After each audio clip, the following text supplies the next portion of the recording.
Hello दोस्तों, स्वागत है आपका हमारे YouTube channel education hub by Himanshu for you. आज हम एक नई सीरीज शुरू कर रहे हैं उत्तराखंड सामान्य अध्ययन की, जिसमें हमारा ये भाग 1 है। इसमें हम संपूर्ण उत्तराखंड को कवर करेंगे। ठीक है फ्रेंड्स, इस पूरी सीरीज़ में आप बने रहिए हमारे चैनल के साथ। चलिए शुरू करते हैं। पहला क्वेश्चन है, कुमाऊं मंडल की स्थापना कब हुई थी? तो कुमाऊं मंडल की स्थापना हुई थी 1854 को नैनीताल में। ये इसका हेडक्वार्टर है। ठीक है फ्रेंड्स, कुमाऊं मंडल का अगर हेडक्वार्टर बोले तो नैनीताल है। दूसरा प्रश्न है, गढ़वाल मंडल की स्थापना कब हुई थी? तो गढ़वाल मंडल को जो बना था ये 1969 में बना था, और इसका जो मुख्यालय है वो पौड़ी में स्थित है। ठीक है फ्रेंड्स, अगला प्रश्न की बात करते हैं, सर्वाधिक विधानसभा क्षेत्र वाला जिला कौन सा है? तो देखिए, सर्वाधिक विधानसभा क्षेत्र हरिद्वार में आती हैं। 11 यहाँ पर सीटें हैं। अगर आपको पूछे कि सबसे कम कहाँ है, सबसे कम के लिए आपको आरसीबी याद रखना है, यानी कि रुद्रप्रयाग, चंपावत और बागेश्वर। यहाँ पर दो दो विधानसभा सीटें हैं। ठीक है फ्रेंड्स, ज़्यादातर सर्वाधिक वाला पूछता है तो वो है हरिद्वार। अगला प्रश्न है, उत्तरांचल राज्य विधेयक लोकसभा में कब पारित हुआ था? तो उत्तरांचल राज्य लोक विधेयक ये कब हुआ था लोकसभा में पारित? 1 अगस्त 2000 को ये लोकसभा में पारित हुआ था। ठीक है फ्रेंड्स, और 10 अगस्त को ये राज्यसभा से भी पारित हो गया था। ठीक है फ्रेंड्स, ये जो विधेयक था उत्तरांचल राज्य विधेयक 1 अगस्त को लोकसभा से, 10 अगस्त को राज्यसभा से और 28 अगस्त को इस पर जो समय के हमारे राष्ट्रपति थे KR नारायण, उन्होंने सिग्नेचर कर दिए थे और उत्तराखंड अस्तित्व में जो था आ चुका था। ठीक है फ्रेंड्स, फाइनली उत्तराखंड गठन कब होता है? 9 नवंबर 2000 को। ठीक है फ्रेंड, उत्तराखंड राज्य का गठन कब होता है? 9 नवंबर 2000 को उत्तराखंड राज्य का गठन हो जाता है। तो आपको ये बिल पास होने की तिथियां याद होनी चाहिए। लोकसभा से कब? 1 अगस्त को। राज्यसभा से 10 अगस्त को। राष्ट्रपति ने साइन किए थे इस पर 28 अगस्त को। ठीक है, और राज्य गठन फाइनली हो जाता है 9 नवंबर 2000 को। ठीक है, जब ये गठन हुआ था तो इसका नाम उत्तरांचल था। ठीक है फ्रेंड, इस बात को ध्यान में रखना। 1 जनवरी 2007 से इसका नाम उत्तरांचल से उत्तराखंड परिवर्तित हुआ है। अगला प्रश्न है हमारा, पर्वतीय राज्यों के क्रम में उत्तराखंड कौन सा राज्य है? तो देखिए, पर्वतीय राज्य इनको विशेष दर्जा दिया होता है केंद्र सरकार के द्वारा। ठीक है, अभी तक भारत में कुल 11 पर्वतीय राज्य हैं। उत्तराखंड 11वां पर्वतीय राज्य है। अगर पहला पर्वतीय राज्य की बात करें तो वो है आसाम। ठीक है फ्रेंड्स, अगर आपको पूछता है पहला कौन है तो वो आसाम है, और उत्तराखंड जो था वो 11वें नंबर का पर्वतीय राज्य था। संस्कृत कब से राज्य की द्वितीय राजभाषा है? तो देखिए, संस्कृत पहली राजभाषा कौन सी है? हिंदी। संस्कृत को भी घोषित किया गया था कब? 2010 से संस्कृत राज्य की द्वितीय राजभाषा है। ठीक है फ्रेंड्स, कई बार क्वेश्चन में पूछा जाता है कि राज्य की द्वितीय राजभाषा कौन सी है, तो वो है संस्कृत। कब से है? 2010 से।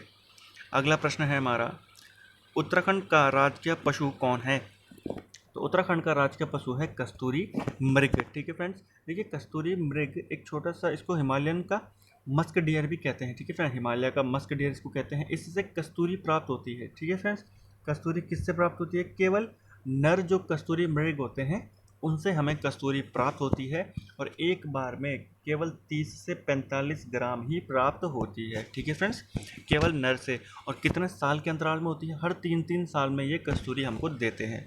ठीक है फ्रेंड, इससे हमारी दवाई बनाने का ये यूज़ होता है। ठीक है फ्रेंड्स, अगला प्रश्न है हमारा, कस्तूरी मृग का वैज्ञानिक नाम क्या है? तो कस्तूरी मृग का वैज्ञानिक नाम है मास्कस काइसोगास्टर। ठीक है फ्रेंड्स, आपको इसको ध्यान में रखना है। जो कस्तूरी मृग होता है इसकी जो औसत आयु होती है वो 20 वर्ष होती है। ठीक है फ्रेंड्स, और इनमें आत्मरक्षा के लिए सींग नहीं होते, इनमें 2 दांत होते हैं बड़े बड़े। ठीक है फ्रेंड्स, 2 बड़े बड़े दांत होते हैं इनमें। अगला प्रश्न है, कस्तूरी मृग का रंग कैसा होता है? तो कस्तूरी मृग देखिए भूरा रंग का होता है और उस पर काले पीले रंग के धब्बे होते हैं। आपको इसको ध्यान में रखना है। ठीक है फ्रेंड्स, अब देखिए कस्तूरी मृग को संरक्षित करने के लिए कुछ वन्य विहार या कुछ केंद्रों की स्थापना की गई थी, उनको देखते हैं। देखिए, केदारनाथ वन्यजीव विहार ये 1972 में स्थापित किया गया था चमोली में। तो आपको ध्यान में रखना है कस्तूरी मृग को कब से संरक्षित किया गया था? 1972 से, जब केदारनाथ वन्यजीव विहार की स्थापना की गई चमोली में। अगला है हमारा मेहरुड़ी कस्तूरी मृग अनुसंधान केंद्र। तो इसकी स्थापना की गई थी 1977 में, ये भी चमोली में है। ठीक है फ्रेंड, कई बार आपको डायरेक्टली क्वेश्चन पूछता है कि मेहरुड़ी कस्तूरी मृग अनुसंधान केंद्र कहाँ स्थित है? तो ये चमोली में है और स्थापना 1977 में होती है। अगला प्रश्न है, कस्तूरी मृग प्रजनन एवं संरक्षण केंद्र ये बनाया गया था 1982 में और ये भी चमोली में ही स्थित था। ठीक है फ्रेंड्स। अगला प्रश्न है, आस्कोट अभयारण्य या आस्कोट वन्य जीव अभयारण्य कहाँ है? तो ये 1986 में और ये पिथौरागढ़ में स्थित है। ठीक है फ्रेंड्स। आस्कोट वाला मोस्ट इंपॉर्टेंट है क्योंकि एक तो सारे के सारे हमारे चमोली में है, एक ही अलग जिले में है, तो ये इंपॉर्टेंट बन जाता है। दूसरा, सबसे ज़्यादा कस्तूरी मृग इसी अभयारण्य में पाए जाते हैं। ठीक है, देखिए कुछ इंपॉर्टेंट पॉइंट्स हैं कस्तूरी मृग से रिलेटेड। इसका मुख्य भोजन क्या है? केदारपाती। उत्तराखंड में से कितनी प्रजातियां पाई जाती हैं? 4, और 3600 से 4000 की ऊंचाई पर यह पाया जाता है। ठीक है फ्रेंड्स, आपको ध्यान में रखना है कस्तूरी मृग की प्रजातियां 4 पाई जाती हैं उत्तराखंड में। अगला प्रश्न है हमारा, उत्तराखंड का राजकीय पुष्प। तो उत्तराखंड का राजकीय पुष्प है ब्रह्म कमल। ठीक है फ्रेंड्स, ब्रह्म कमल का साइंटिफिक नेम क्या होता है? सोसूरिया अवेलेटा।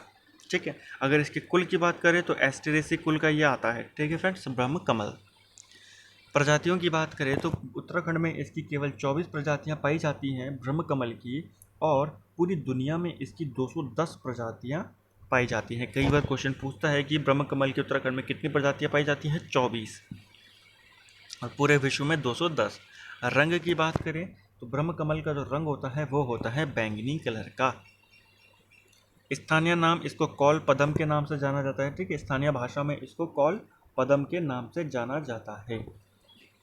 अगला प्रश्न है, महाभारत में क्या नाम है इसका? तो महाभारत में ब्रह्म कमल को सौगंधिक पुष्प कहा गया है। ठीक है फ्रेंड्स, आपको ये दोनों ध्यान रखना है, ये दोनों ही पूछे जाते हैं कि महाभारत में क्या कहा गया है और स्थानीय नाम इसका क्या है। फूल खिलने का समय क्या है? देखिए, फूल खिलने का समय है इसका जुलाई से सितंबर के बीच में इसमें फूल लगते हैं, फूल खिलते हैं, और ये 4800 से 6000 की ऊंचाई पर पाया जाता है। ठीक है फ्रेंड्स।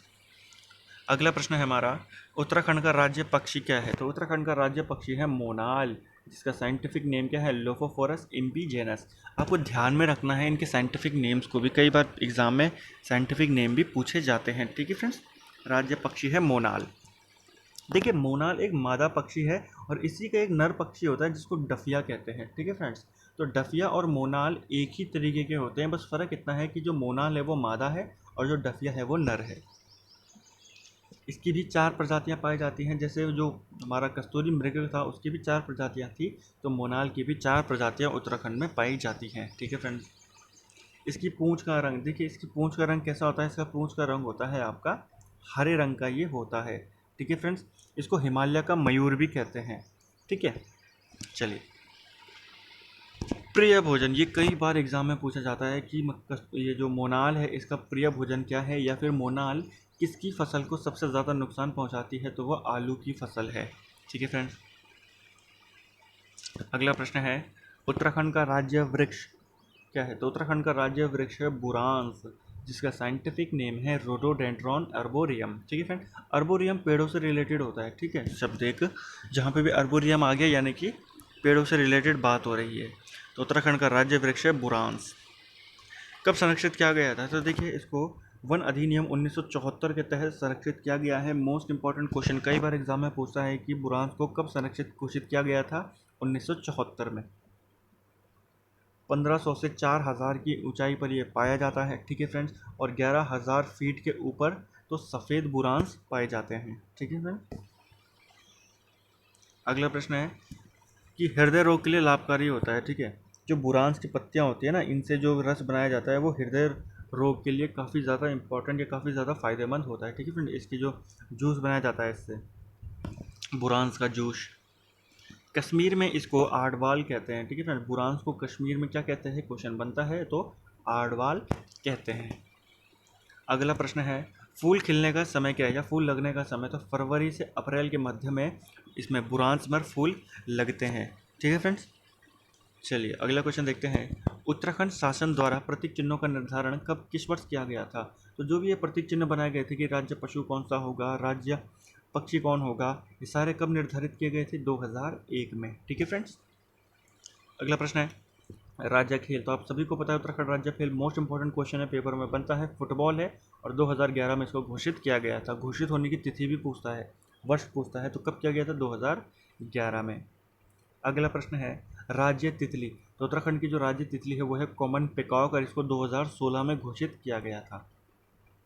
राज्य वाद्य यंत्र, तो राज्य वाद्य यंत्र है ढोल और इसे 2015 में घोषित किया गया था। ठीक है फ्रेंड्स। राज्य गीत किसने लिखा है? तो उत्तराखंड राज्य गीत जो है कि उत्तराखंड देवभूमि मातृभूमि शत शत वंदन, तो ये उत्तराखंड का राज्य गीत है ये लिखा है हेमंत बिष्ट ने। इसको 2016 में अपनाया गया था और इस गीत को गाया है नरेंद्र सिंह नेगी ने। ठीक है फ्रेंड्स। तो ये थे हमारे इम्पोर्टेंट उत्तराखंड का जो सामान्य अध्ययन हमने शुरू किया है भाग 1 हमारा। अगर आपको ये पसंद आया तो इसको आप लाइक करें, शेयर करें और चैनल को सब्सक्राइब करें। जल्द ही हम आपके लिए इसका आगे की सीरीज़ लेके आएंगे। ठीक है फ्रेंड्स, पूरा हम इसको कवर करेंगे, आप ऐसे ही सपोर्ट इसमें करते रहिए। Thank you friends.